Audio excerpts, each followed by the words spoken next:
Item ಯಾವುದೇ ಇರಲಿ try ಮಾಡಿ ಆಚಿ ಚಿಕನ್ ಮಸಾಲಾ. ಬೌರಿಂಗ್ ಆಸ್ಪತ್ರೆಯಿಂದನೇ ಲೈವ್ ಡೀಟೇಲ್ಸ್ ಕೊಡ್ತಾರೆ ನಮ್ಮ ಪ್ರತಿನಿಧಿ ಅಜಯ್ ಕುಮಾರ್. ಈಗ ಬೌರಿಂಗ್ ಆಸ್ಪತ್ರೆಯ ದುರಂತ ಏನಿದೆ ಇಡೀ ಶಿವಾಜಿನಗರ ಬೆಂಗಳೂರನ್ನೇ ನಡುಗಿಸ್ಬಿಟ್ಟಿದೆ. ಯಾಕೆಂದ್ರೆ ಯಾವಾಗ್ಲೂ ಸದ್ದು ಗದ್ದಲ ಒಂದ್ ರೀತಿಯಾಗಿ ನುಗ್ಗಲಿಂದ ಇರ್ತಾ ಇತ್ತು. ಬಟ್ ಈಗ ಬೌರಿಂಗ್ ಆಸ್ಪತ್ರೆ ದುರಂತದಿಂದ ನಡುಗ್ ಹೋಗ್ಬಿಟ್ಟಿದೆ. ಸದ್ಯ ಇದೆಲ್ಲ ಪರಿಸ್ಥಿತಿಯನ್ನ ಹೇಗ್ ಸರಿ ಮಾಡ್ತಾರೆ ಅಂತ, ಮತ್ತೆ ಮೃತದೇಹ ಮರಣೋತ್ತರ ಪರೀಕ್ಷೆಯೂ ಕೂಡ ಈಗಾಗಲೇ ಕಂಪ್ಲೀಟ್ ಆಗಿದೆ. ಅವರವರ ಮನೆಗೆ ರೀಚ್ ಆಗಿದಾವ ಮೃತದೇಹ, ಏನ್ ಡೀಟೇಲ್ಸ್ ಇದೆ?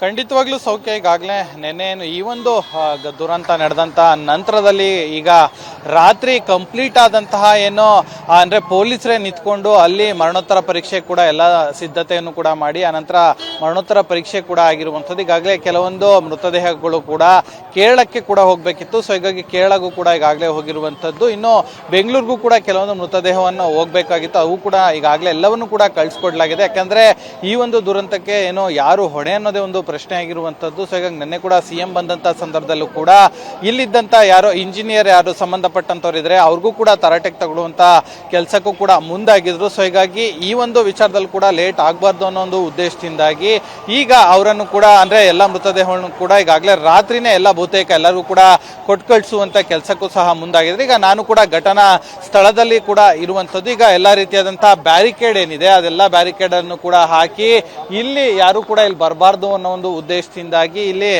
ಏನು ಎಲ್ಲ ರೀತಿಯಂತ ಸಿದ್ಧತೆಯನ್ನು ಕೂಡ ಮಾಡಲಾಗಿರುವಂಥದ್ದು. ಈಗೇನು ಮಣ್ಣು ಕುಸಿಯೋದಕ್ಕೆ ಪ್ರಮುಖವಾದಂತಹ ಕಾರಣವನ್ನ ನಾವು ನೋಡ್ತಾ ಹೋಗೋದಾದ್ರೆ ಅಲ್ಲಿ ಏನು ಕಾಣಿಸ್ತಾ ಇದೆ. ಸೊ ಹೀಗಾಗಿ ಅಲ್ಲಿ ಏನು ಮಣ್ಣೆಲ್ಲ ಕಂಪ್ಲೀಟ್ ಆದಂತಹ ಒಂದು ನೀರಿನ ರಭಸ ಜಾಸ್ತಿ ಆಗಿದೆ. ಸೊ ಹೀಗಾಗಿ ಅಲ್ಲಿ ಕಾಂಪೌಂಡ್ ಪಕ್ಕನೆ ಬಂದಂತಹ ಏನು ನೀರೇನಿದೆ ಅಲ್ಲಿಗೆ ಏನು ಕಂಪ್ಲೀಟ್ ಆಗಿ ಅದನ್ನ ಮೆದು ಆಗೋ ರೀತಿಯಲ್ಲಿ ಮಾಡಿರುವಂಥದ್ದು. ಇನ್ನು ಆ ಕಾಂಪೌಂಡ್ ಅನ್ನು ಕೂಡ ಈಗಾಗಲೇ ನೋಡ್ತಾ ಇರ್ಬೋದು, 8 ಅಡಿಯ ಕಾಂಪೌಂಡ್ ಅಂತಾನೆ ಹೇಳ್ಬೋದು. ಸೊ ಹೀಗಾಗಿ ಆ ಒಂದು 8 ಅಡಿಯ ಕಾಂಪೌಂಡ್ಗೆ ಕಂಪ್ಲೀಟ್ ಆಗಿ ಕೆಳಗಡೆಯಿಂದನೂ ಕೂಡ ನೀರು ಹೋಗಿರುವಂಥದ್ದು. ಆ ನೀರು ಹೋದಂತ ಸಂದರ್ಭದಲ್ಲಿ ಏಕಾಏಕಿ ಅದು ಏನು ಯಾವುದೇ ರೀತಿಯಾದಂತಹ ಬಲ ಇಲ್ಲದೆ ರೀತಿ ಆಗಿದೆ. ಯಾಕಂದ್ರೆ ಫುಲ್ಲು ಕೆಳಗಡೆ ನೀರು ಹೋದಂತ ಸಂದರ್ಭದಲ್ಲಿ ಅದಕ್ಕೆ ಯಾವುದೇ ರೀತಿಯಾದಂತಹ ಒಂದು ಸಪೋರ್ಟ್ ಸಿಗದೆ ಇರೋ ರೀತಿ ಆಗಿದೆ. ಸೊ ಹೀಗಾಗಿ ಆಗ ಆ ಒಂದು ಕಾಂಪೌಂಡ್ ಕೂಡ ಬಿದ್ದಿರುವಂಥದ್ದು. ಹೀಗಾಗಿ ದೃಶ್ಯದ ಸಹ ಏನ್ ನೋಡ್ತಾರೆ, ಎಲ್ಲ ವ್ಯಾಪಾರಿಗಳು ಆ ಬ್ಯಾಗ್ ಆಗಿರ್ಬೋದು, ಶೂಸ್ ಆಗಿರ್ಬೋದು, ಬಟ್ಟೆಗಳಾಗಿರ್ಬೋದು, ಮತ್ತೆ ಇನ್ನಿತರೆ ಸಣ್ಣ ಪುಟ್ಟ ಐಟಮ್ಸ್ಗಳಾಗಿರ್ಬೋದು, ಇದೆಲ್ಲವನ್ನು ಕೂಡ ಮಾರಾಟ ಮಾಡೋದಕ್ಕೆ ತಂದಂಥ ವಸ್ತುಗಳನ್ನ ಅವರು ಮೊದಲಿಗೆ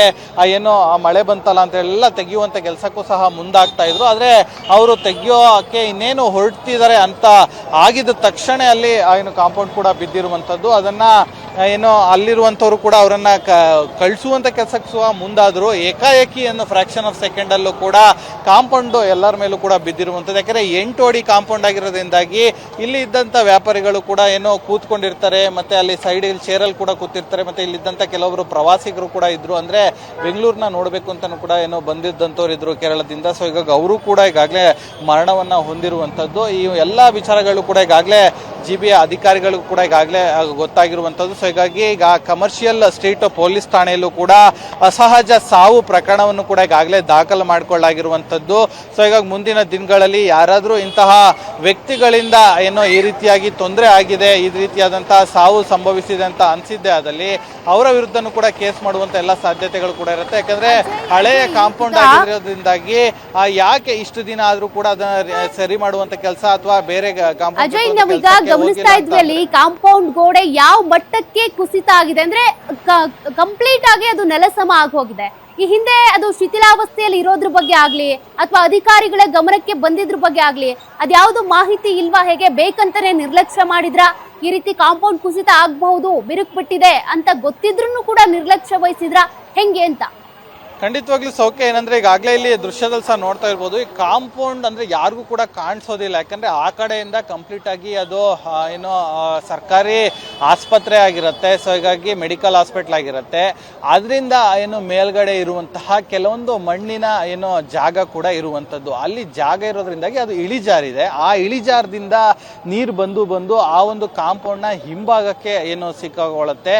ಅಂದ್ರೆ ಈ ಕಂಪ್ಲೀಟ್ ಆಗಿ ಏನಿದೆ ಡೈರೆಕ್ಟ್ ಆಗಿ ಮಣ್ಣಿಂದ ಏನೋ ನೀರು ಬಂದು ಫೋರ್ಸ್ ಆಗಿ ಅದು ಕಾಂಪೌಂಡಿಗೆ ಬೀಳೋದ್ರಿಂದಾಗಿ ಅದು ಕಂಪ್ಲೀಟ್ ಆಗಿ ಅದರ ಒಂದು ಸ್ಥಿರತೆನ ಕಳ್ಕೊಳ್ತಾ ಹೋಗತ್ತೆ. ಮತ್ತೆ ಯಾಕಂದ್ರೆ ನಿನ್ನೆ ಕೂಡ ಗಾಳಿ ಕೂಡ ಜಾಸ್ತಿ ಇತ್ತು, ಆ ಒಂದು ಕಾರಣದಿಂದಾಗಿ ಈ ಕಾಂಪೌಂಡ್ ಕಂಪ್ಲೀಟ್ ಆಗಿ ಸ್ಥಿರತೆಯನ್ನ ಕಳ್ಕೊಂಡಿರುವಂತದ್ದು, ಕೆಳಗಡೆ ಯಾವುದೇ ರೀತಿಯಂತ ಸಪೋರ್ಟ್ ಇಲ್ದಲೆ ಆ ಒಂದು ಘಟನೆ ಕೂಡ ನಡೆದಿರುವಂತದ್ದು. ಯಾಕಂದ್ರೆ ಇಲ್ಲಿ ಪಾಯ ಅಂತ ಏನೋ ಹಾಕ್ತಿವಿ, ಅದು ಕೂಡ ಇಲ್ಲಿ ಸರಿಯಾದ ಸ್ಥಿತಿಯಲ್ಲಿ ಕೂಡ ಇಲ್ಲ. ಆ ಒಂದು ಕಾರಣದಿಂದಾಗೂ ಕೂಡ ಈ ಒಂದು ಘಟನೆ ಕೂಡ ಆಗಿದೆ ಅಂತಾನೆ ಹೇಳ್ಬೋದು. ಈಗ ದೃಶ್ಯದಲ್ಲಿ ನೋಡ್ತಾ ಇದ್ದೀರಾ, ಅಲ್ಲಿಂದ ಕಂಪ್ಲೀಟ್ ಆಗಿ ಅಂದ್ರೆ ಜೋರಾಗಿ ಕೂಡ ಮಳೆ ಬಂದಿರುವಂತದ್ದು, ಅದರಿಂದ ನೀರು ಫೋರ್ಸ್ ಆಗಿ ಬಂದಿದೆ. ಸೊ ಹೀಗಾಗಿ ಅಲ್ಲೂ ಕೂಡ ಕಂಪ್ಲೀಟ್ ಆಗಿ ಅಲ್ಲಿ ಯಾವುದೇ ರೀತಿಯಾದಂತಹ ಸಪೋರ್ಟ್ ಸಿಗದಲೆ ಏನು ಕಾಂಪೌಂಡ್ ಏಕಾಏಕಿ ಕೂಡ ಬಿದ್ದಿರುವಂತದ್ದು, ಆ ಒಂದು ಕಾರಣದಿಂದಾಗಿ ಈಗ ಆಗಿದೆ ಅಂತಾನೆ ಕೂಡ ಗೊತ್ತಾಗ್ತಿರುವಂತದ್ದು. ಈಗ ಮುಂದಿನ ದಿನಗಳಲ್ಲಿ ಈಗ ಅಕ್ಕಪಕ್ಕ ಇರುವಂತದ್ದಾಗಿರ್ಬೋದು, ಮತ್ತೆ ಬೇರೆ ಬೇರೆ ಕಡೆಗಳೆಲ್ಲ ಇರುವಂತ ಕಾಂಪೌಂಡ್ಗಳಾಗಿರ್ಬೋದು, ಅದ್ರ ಬಗ್ಗೆ ಜಿಬಿ ಅಧಿಕಾರಿಗಳು ಕೂಡ ಗಮನ ಹರಿಸಬೇಕಾಗಿದೆ. ಇಂತಹ ಘಟನೆ ಏನು ಆಗುವಂತ ಮುಂಚೆನೆ ತಡಿಬೇಕು ಅಂತಾನು ಕೂಡ ನಿನ್ನೆ ಹೇಳ್ತಾ ಇದ್ರು. ಸೊ ಹೀಗಾಗಿ ಅದ್ರ ಮುಂದೆ ಕೂಡ ಈಗ ಜಿಬಿ ಅಧಿಕಾರಿಗಳು ಕೂಡ ವರ್ಕ್ ಮಾಡಬೇಕಾಗತ್ತೆ ಅನ್ನೋ ಮಾತನ್ನು ಕೂಡ ಸದ್ಯ ಹೇಳ್ತಾ ಇದ್ರು. ಇನ್ನು ಸಿಎಂ ಆಗಿರ್ಬೋದು, DCM ಆಗಿರ್ಬೋದು, ಇನ್ನು ಕೆಲ ನಾಯಕರು ಕೂಡ ವಿಸಿಟ್ ಮಾಡಿದ್ರು. ಅವರು ಕೂಡ ಮುಂದಿನ ದಿನಗಳಲ್ಲಿ ಈ ರೀತಿಯಾದಂತಹ ಕೆಲಸ ಆಗದೆ ಇರೋ ರೀತಿ ನಾವು ತಡಿತೀವಿ ಅನ್ನೋ ಮಾತನ್ನು ಸದ್ಯ ಹೇಳಿದ್ರೆ. ಸೊ ಹೀಗಾಗಿ ಮುಂದಿನ ದಿನಗಳಲ್ಲಿ ಕೂಡ ನಾವು ಸಹ ಕಾದ್ ನೋಡ್ಬೇಕಾಗಿದೆ. ಸೌಖ್ಯ. Okay, thank you Ajay live ಡೀಟೇಲ್ಸ್ಗೆ.